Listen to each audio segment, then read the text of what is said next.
Hey everyone, welcome to Ben Garza Studios. Today I got 2 tips for you that's going to help improve the way you draw. We're going to be taking a look at some examples from Vincent van Gogh, Toulouse-Lautrec, and Berthe Morisot. Come on, let's go check it out. Alright, so the first thing I'd like to talk about is the broken line. What does that mean? Well, we're basically breaking up a line, right? And we see this happen when light hits an object. So the way it was explained to me, it makes the most sense, is oftentimes, let's say that there's an apple.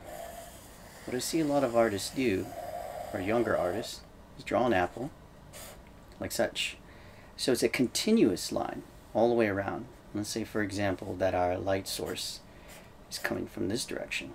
Now with the broken line, what you can do is you can add so much volume and light by just focusing on leaving an empty space. Now we can see the light is casting down. This would be in the lightest part, and we have the darker darks down here. That's pretty much it, the broken line. We'll see this in some more examples as we go on. So the second thing we'll talk about is shade direction, or shading direction. Let's take, for example, again, we have our apple, light source. Now, sometimes you may see yourself or younger artists begin to shade like this. While that seems to make sense if we blend it in and start working it in, really, if we think about an apple, it has, a rounded shape. So, more than likely, what we'd want to do is emphasize that. So emphasize that roundness in our shading. So the direction of your shading will now begin to add volume. And as we blend that in, we can move in the same direction. It begins to add volume to this apple. We can immediately start to see how it will jump out at us, right? Lighter areas here, darker areas as we go around. And so we want to see that in our drawings, and it will really bring to life the shape, give it more volume. So let's take a look at some examples of some of our old masters that use this in their drawings, and then in the very end we'll take a look at the Berthe Morisot, of how she incorporates this into her paintings. Alright, so here's a drawing by Toulouse-Lautrec, and at first glance it looks like there's a lot of contour lines. And if you're new to drawing, if you were going to try and do a copy of this, more than likely you would probably start up here, go around, draw the head with a strong line, follow back around, outline the book, his shoe, and I'm guilty of these things too. That's why I want to share these tips, because it really changes the way your drawings come to life. What I want to focus on in this drawing particularly is the area of the book and his knee. So let's get a little bit closer here. Alright, so check out this region. There's no real face to the book, and there's no real kneecap drawn here. And what we're seeing is the light casting, I guess more this way, almost straight down onto this book. So the light has really just erased that contour line. Now there's just a really huge example of some broken lines. I mean, also Lautrec is using a lot of multiple lines, right, to convey this shading, the shape. You can see this here on his shin. There really is a lot of good stuff going on here, but this is a really good example of the broken line. By doing so, our eye, your eye, will fill that in, and it knows that the rest of the book goes up to this tiny little line, and that his kneecap is present, although in this particular area there are no lines. I just find that fascinating.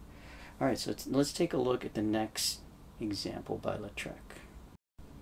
Okay, so here's our next drawing by Lautrec, and we can see at a glance that he has emphasized the contour lines here with multiple lines and add that out.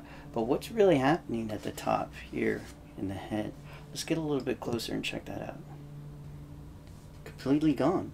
It's the illusion is there are very faint lines, but in a way he's suggesting to us already the direction of light. And by just leaving this empty, your eye again will know, okay, so there's a hairline here, or there's hair that has somehow been kind of blown out by the light. He's adding so much volume already and giving us an indication of the light direction, but he's also really just letting our eye as the viewer fill that in. I find that so fascinating. I think there's one more example in this book. Let's take a look. Okay, so I know what you're thinking. Whoa, Ben, that drawing looks really messed up. I think maybe Lautrec was a little too drunk while he was doing this. And that might be so at first. I used to have a struggle with drawings like this when I would see them and think, what exactly, he's a master drawer, he's a master draftsman. What is he doing there? Let's get a little bit closer here. I'd like to just kind of show you up close what he's doing. Alright, now we see a lot of broken lines and multiple contour lines, and he's really just feeling out the shape. It looks like here he moved the eyelash over, the whole eyelid has just kind of been moved over a little, but whatever the hair scenario is, it's really just touches, and he's really building so much light in this area by just subtle indications of broken lines. When the jawline comes down and it goes up, now that, right there is an excellent suggestion of light casting off of the chin. And then these amazing lines, it's a very energetic drawing in that way. It really comes to life. There is an abundance amount of movement. I mean, if it were me looking at this, it's almost as if this woman was turning to the left very quickly, and you just snapped a shot. And he's capturing that by using the broken line.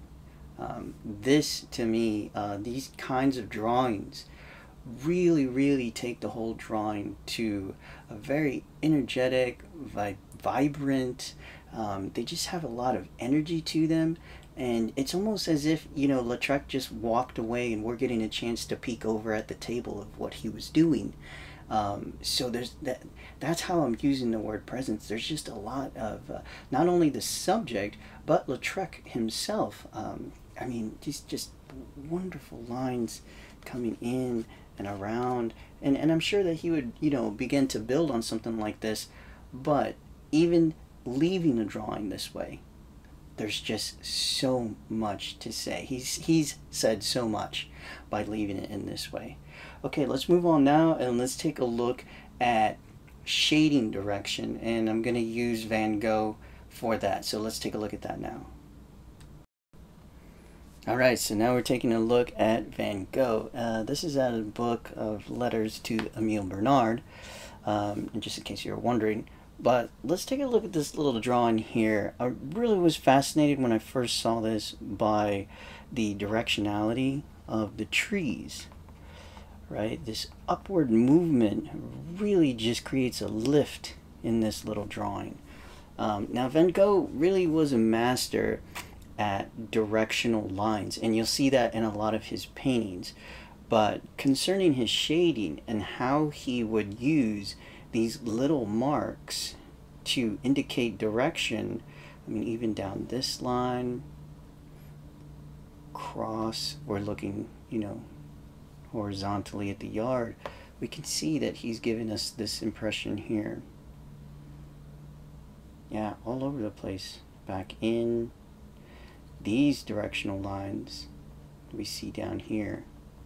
And so he's using these lines for shading in different ways. He's using them for direction. He's not the only one. A lot of artists do this, but that's why I really wanted to bring this to light. And in the earlier example of the apple, moving your shading in the direction of the object adds so much volume to whatever it is that you're drawing. Now let's take a look. I think there's one more in this book. Let's take a look at that and see what he does there. Okay, so now we're looking at this small little drawing by Van Gogh, and immediately here in the middle ground, I'm really picking up on this movement, how this left to right motion is happening. Again, we see this upward motion in the trees, even the mountains in the background, really lifting them. Now let's take a look at these. These are a bunch of tiny, tiny little lines.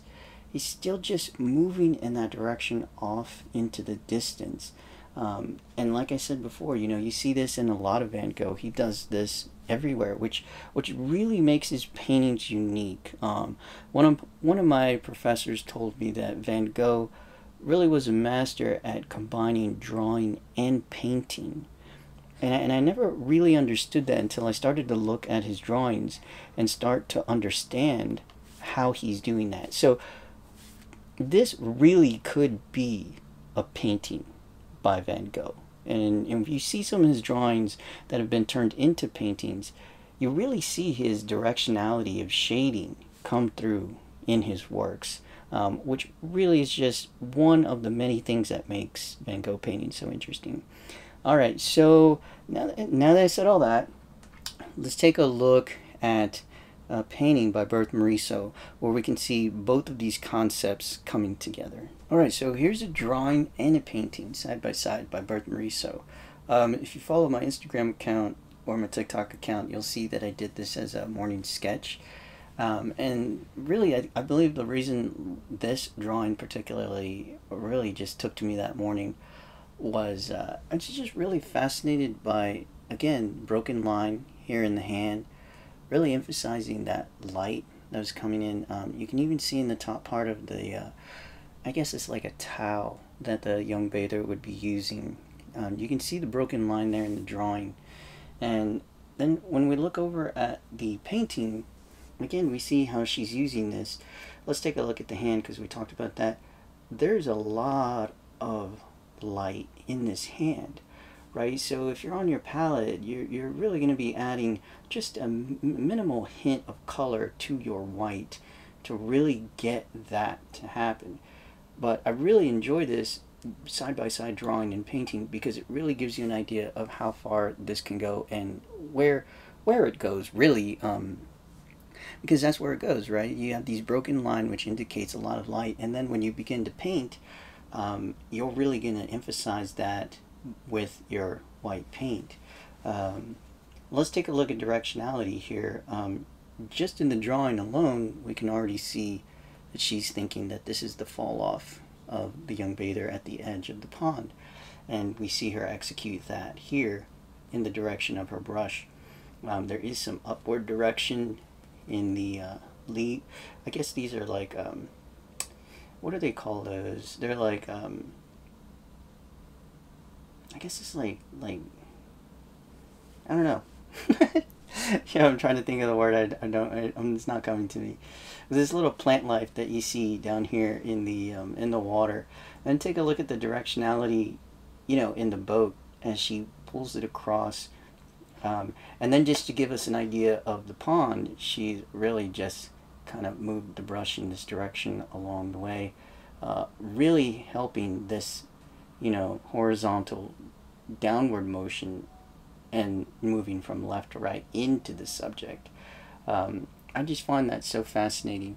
And so, yeah, this is just an excellent example of how broken line and direction and shading can really add to your drawings, but not only to your drawings, it can also add to your paintings. And it doesn't matter what medium you work with, really. Just taking these two tips can really take all of your work to just another level. Alright, so what else? I think that's kind of it. Alright, let's sign off. Alright, so that was it. Those are 2 tips to help improve your drawing. Let me know what you think in the comments, or if you have any suggestions for me. I'm always looking for stuff just to kind of go and check out and investigate. But yeah, let me know what you thought about the artist. There's literally a whole other, I mean, there's just like probably thousands of millions of artists that I could have used to, you know, just have to provide you with examples. I just kind of chose these because they were just in front of me, and I've been looking at them a lot this week. And yeah, I hope you really liked it, and like and subscribe. You can check out what I'm doing on the daily at Instagram is Ben Garza Studios, or on TikTok is Ben Garza Studios. And yeah, that's it. Until next time, yeah, we'll just keep on drawing and keep on painting. All right, later.